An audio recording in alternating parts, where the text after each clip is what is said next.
اللہ الرحمن الرحیم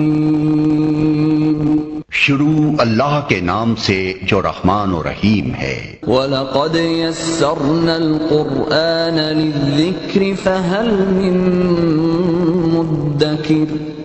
ہم نے اس قرآن کو نصیحت کے لیے آسان ذریعہ بنا دیا ہے، پھر کیا ہے کوئی نصیحت قبول کرنے والا؟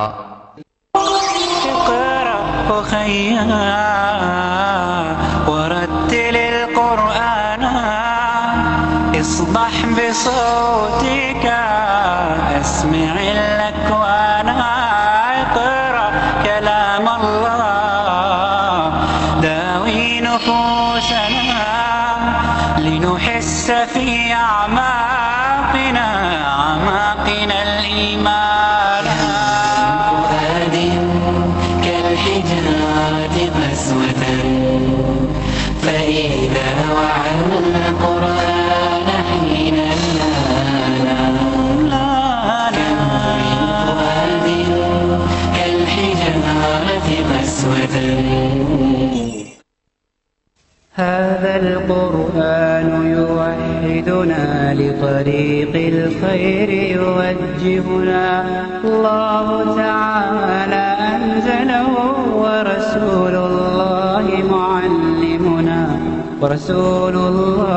معلمنا هذا القرآن يوحدنا لطريق الخير يوجهنا الله تعالى أنزله ورسول الله معلمنا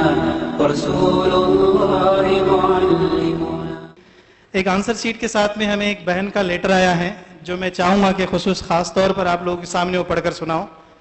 کتنی کوشش ہے، یہ جو ہماری کوشش تھی کوئز کمپٹیشن رکھنے کی، یہاں پر بلا کے انعامات تقسیم کرنا، یہ بالکل بھی مقصد نہیں تھا، بلکہ واحد مقصد ہمارا یہ تھا کہ اس کے ذریعے سے لوگ قرآن کو ٹٹولے، اس کو پڑھے، اس کا مطالعہ کرے اور اپنی زندگی میں اس کو اتارنے کی کوشش کریں۔ تو یہ لیٹر پڑھ کر ایسا لگتا ہے کہ ہماری کوششیں حد درجہ کامیاب ہوئی ہے۔ ایک بہن ہے جنہوں نے یہ لیٹر لکھا ہے جو آنسر شیٹ میں ہم کو آیا تھا، تھوڑا سا لمبا لیٹر ہے لیکن میں چاہوں گا کہ آپ لوگوں کے سامنے پڑھوں۔ السلام علیکم، میں FYBA کی طلبہ ہوں۔ اپنے کالج میں ہی میں نے اس قرآن کوئز کمپٹیشن کے بارے میں پڑھا تھا اور 1 مئی کو ہی اس کا کمپٹیشن کا فارم لیا۔ سارے سوالات پڑھنے کے بعد کچھ کے جواب آ گئے، پر زیادہ تر سوال کے جواب مجھے پتہ نہیں تھے، تو میں نے کچھ لوگوں سے پوچھا، جیسے گھر والوں سے، رشتہ داروں سے اور فرینڈ سے، پر ان میں سے کسی کو بھی ان سوال کے جواب نہیں آ رہے تھے۔ میرے خالہ زاد بھائی نے کچھ سوال کے جوابات بتائے، تب میں کچھ حد تک مطمئن ہو گئی، پر جب میں نے قرآن شریف میں وہ جوابات چیک کیے تو ان میں سے زیادہ تر سوال کے جوابات غلط تھے۔ اس وقت میں بہت سوچ میں پڑ گئی، سمجھ میں نہیں آ رہا تھا میں کیسے، کہاں سے، کس طرح ان سوالوں کے جوابات ڈھونڈوں۔ پھر میں کالج لائبریری میں تلاش کرنا شروع کیا۔ روزانہ لائبریری میں 2-2.5 سے 3 گھنٹے میں بیٹھتی تھی، پر بہت کوشش کے باوجود مجھے صرف 4 سوالوں کے جواب ملے۔ اب میری ہمت و امید کچھ کم ہوتی جا رہی تھی۔ مجھے لگنے لگا تھا کہ شاید میں سوالیہ پرچہ کبھی حل نہیں کر پاؤں گی۔ پھر خدا نے مجھے نیک خیال عطا فرمایا۔ میں نے سوچا میں روزانہ لائبریری میں اپنا وقت بتا رہی ہوں، اگر اس وقت میں قرآن شریف پڑھنے میں لگاؤں تو مجھے سارے جوابات مل جائیں گے، کیونکہ یہ سارے سوالات تو قرآن شریف سے ہی ہے۔ میں نے تفصیل سے قرآن شریف پڑھنا شروع کیا اور دھیرے دھیرے مجھے سوالوں کے جوابات ملنے لگے۔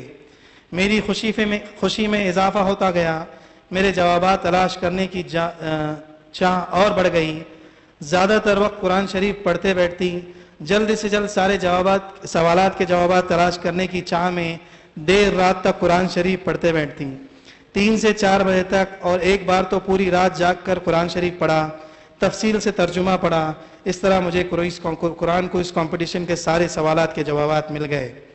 میں بہت شکر گزار ہوں سندیش لائبریری کی، کیونکہ انہوں نے اتنا اچھا قرآن کوئز کمپٹیشن رکھا۔ اس کمپٹیشن کی بدولت میں نے قرآن شریف کو بے حد غور سے اور پوری توجہ سے پڑھا۔ اب میری قرآن شریف کے متعلق معلومات کافی بڑھ گئی ہے۔ قرآن شریف کا ترجمہ پڑھ کر مجھے پتہ چلا قرآن شریف میں میری صرف زکوٰۃ، قربانی، اللہ تعالیٰ کی نعمتوں کے بارے میں، پیغمبروں کے بارے میں وغیرہ وغیرہ، صرف انہی کے بارے میں نہیں لکھا ہے، بلکہ قرآن شریف میں ہمارے سوال کا جواب موجود ہے۔ میں نے اپنی پوری زندگی میں اس قدر جاگ جاگ کر قرآن شریف نہیں پڑھا جتنا پچھلے کچھ دنوں سے پڑھا ہے۔ پچھلی مرتبہ 25 دسمبر 2013 کو اعظم کیمپس میں آپ ہی کی طرف سے نکاح کب، کیسے اور کس سے، اس مضمون پر بھی بہت اچھا پروگرام ہوا تھا، جس میں نثار نڈیاد والا صاحب نے نکاح کے بارے میں کافی ساری معلومات دی، اور انہوں نے ہمارے پوچھے گئے سوالوں کے جواب بھی بہت اچھے ڈھنگ سے دیے۔ اس کمپٹیشن کے دوران مجھے 2 ہفتوں میں سے اس بات کا احساس ہو گیا کہ آج کا مسلمان اپنے مذہب، دینی تعلیم اور قرآن شریف سے کس قدر ناواقف ہے۔ اس کمپٹیشن کے ذریعے ہی ہزاروں لوگوں نے قرآن شریف کو میری طرح کافی غور سے، توجہ سے پڑھا ہوگا انشاءاللہ۔ میرا یہ خط لکھنے کا یہی مقصد ہے کہ آپ سندیش لائبریری بہت اچھا کام کر رہے ہیں، کسی نہ کسی طرح آج کے دور کے مسلمانوں کو اور غیر مسلمانوں کو بھی دینی تعلیم، اسلام اور ہمارے مذہب کے بارے میں روبرو کرا رہے ہیں، اور میری خدا سے یہ دعا ہے کہ سندیش لائبریری کا نام صرف بھارت میں نہیں بلکہ ساری دنیا میں مشہور ہو۔ آمین یا رب العالمین۔